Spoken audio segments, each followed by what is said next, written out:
Yo neighbors, Baldy Locks reviews. G.I. Joe Classified Series number 124,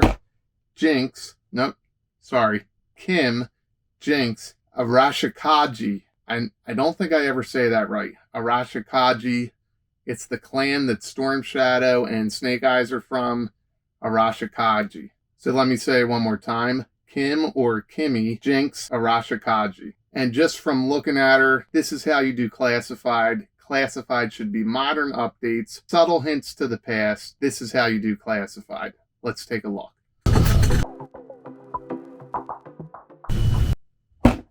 G.I. Joe Classified Series number 124. I'll say it one more time. Kim, Jinx, Arashikage.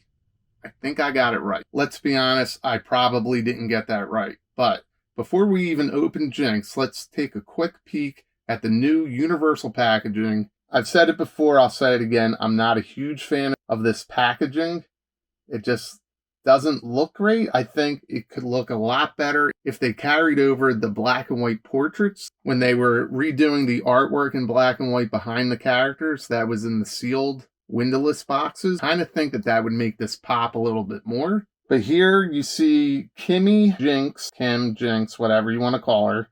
And you see everything that's included with her. On the side, you get the universal barcode that goes absolutely nowhere. On the other side, we get the number 124, the artwork. And this artwork is killer. I really think that a black and white in the back would really help this packaging kind of pop. And then on the back here, you get this digital render. This is Jinx kind of working out or in a training room. It's kind of important to include that they're now showing this tattoo that is the modern update that I keep talking about. They show her without the mask on and with a blindfold on, which is a callback to the original G.I. Joe movie that she debuted in 1987. So before we pull her out, who is Jinx? Like I said, Jinx debuted in the 1987 G.I. Joe the movie.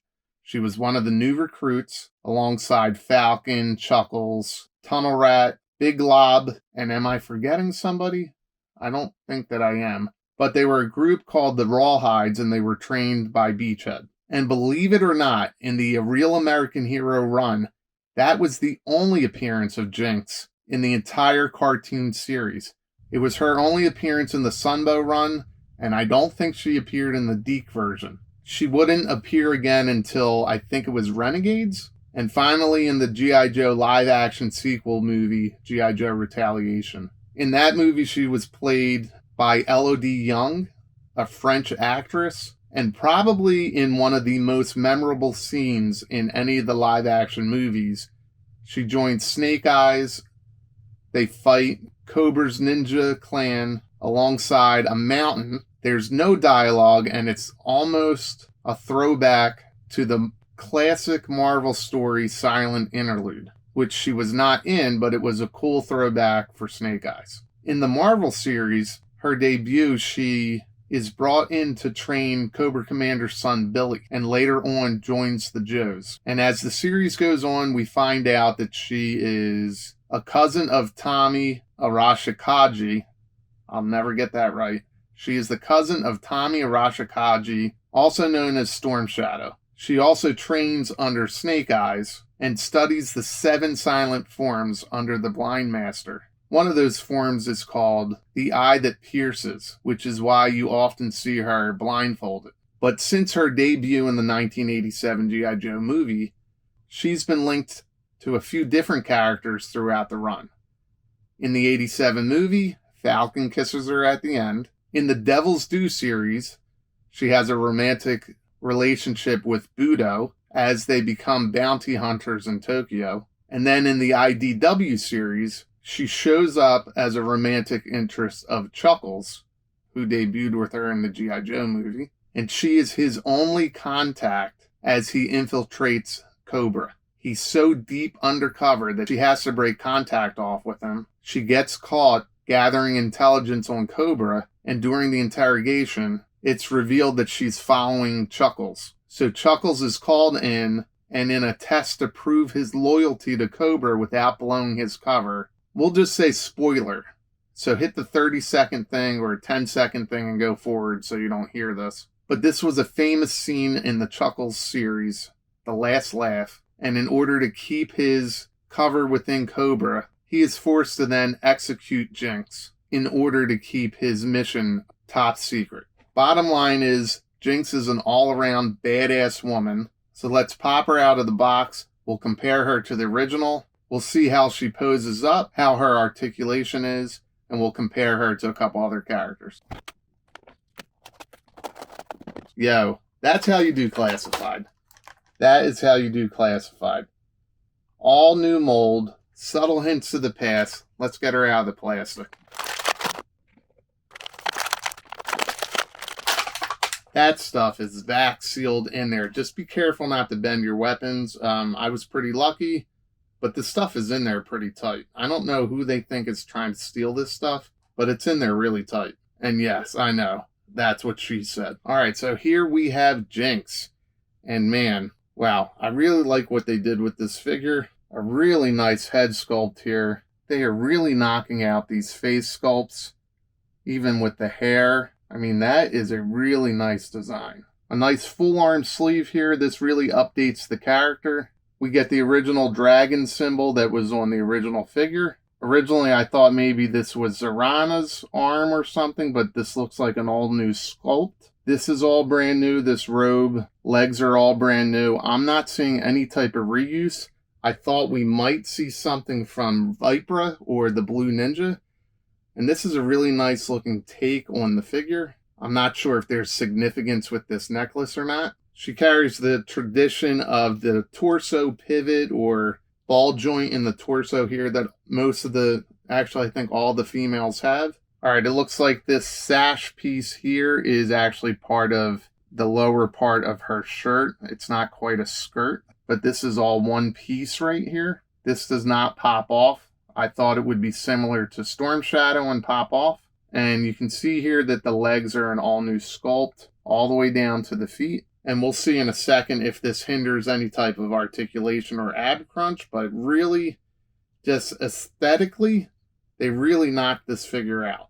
Arms move with no problem. Let's get a little bit closer for you. I would have liked if they finished the tattoo and made it part of that elbow, but moves no problem. Torso moves no problem. Standard drop down hips. She's got a bit of a badunkadunk, which is nice. But you can see this is all pinless, which is a really nice addition. I imagine they'll reuse this mold at some point, maybe for a full-on retro Jinx, maybe for a proper Vipra. If you don't know the original Jinx, that mold was used for Vipra, the driver of the Rattler, not the plane, the four-wheel drive re-release of the Stinger, which maybe we'll see again at some point. Jinx does come with her classic masked ninja look. They did a nice job with the eyes here. It does pretty much carry over pretty well. Looks like the same eyes. And we'll see what she looks like with this head on in a second. She comes with a molded blindfold, which is a nice throwback to the original movie. She comes with a sword, which is already in the sheath.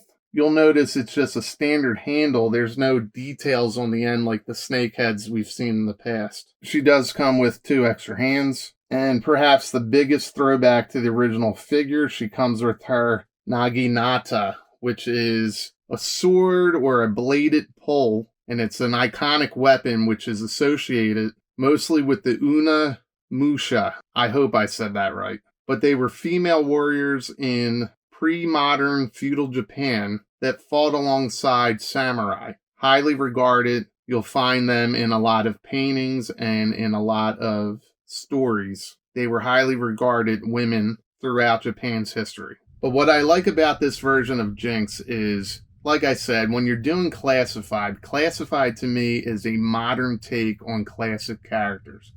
They give us enough here to do a throwback to the original Jinx. And speaking of female warriors, my grandmother gave me my original Jinx for my birthday, and I remember being so disappointed that I got a female figure until my grandmother sat me down and she told me, or should I say, she reminded me of all the strong women in my family.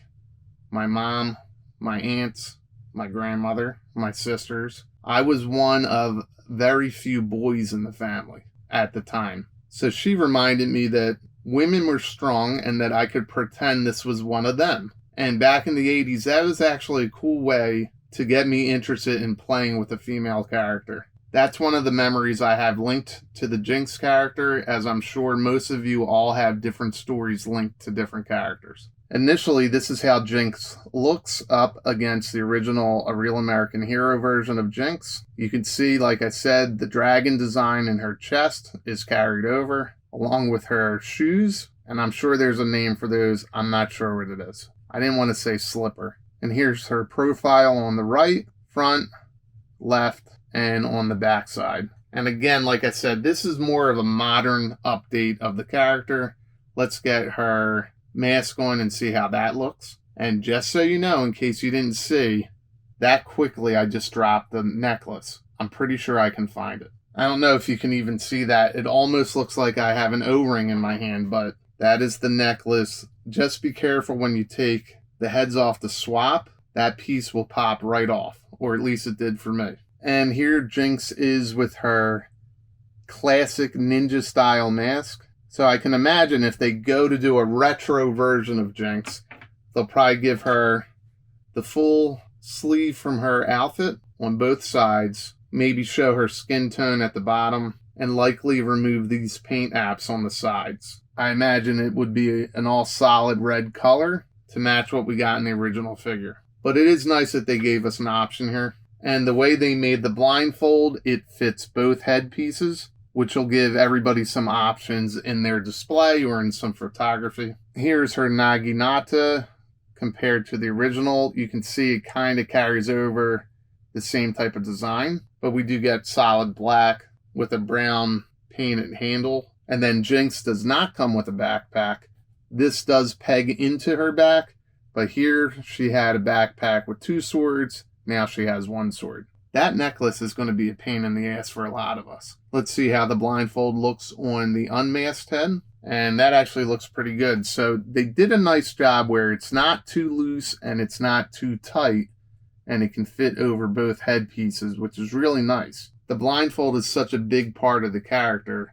I think it's great that they included it. But for now, let's see how she does with articulation. That's her head facing down. It actually doesn't go down too far. Let's see, from that side, you don't get a ton of articulation there. Left, right, arms. You do have a nice range of motion here. Here is your standard T-pose, nice and tight. So I can tell already that not a ton of articulation in the ab joint. So I know that there's ways that to use a Dremel or an X-Acto knife to kind of increase the ab crunch here, but if you have a Ninja, they really should have added a little bit more articulation here. This doesn't really move much at all. That's a little disappointing, but we'll see what kind of poses we can get her in.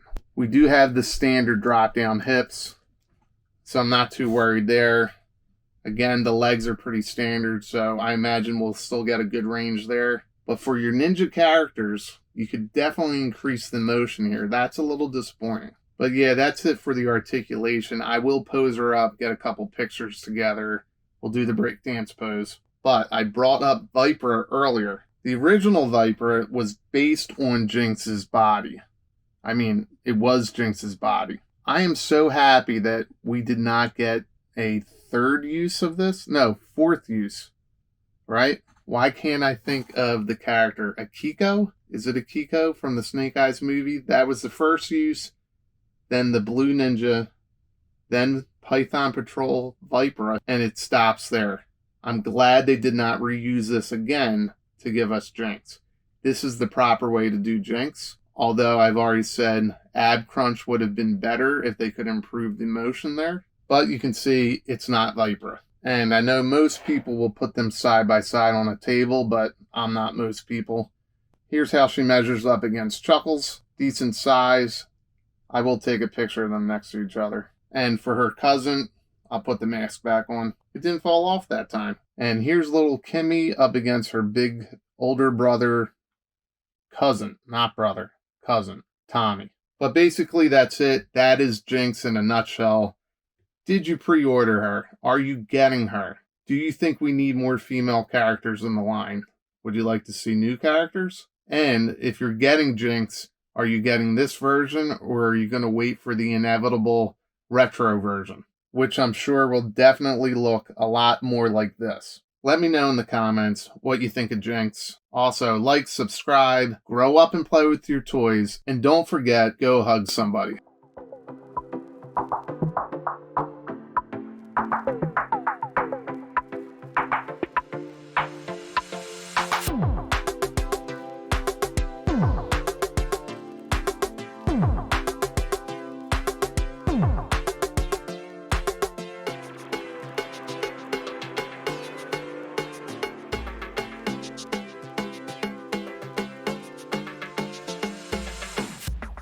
Go hug somebody. I think that was me.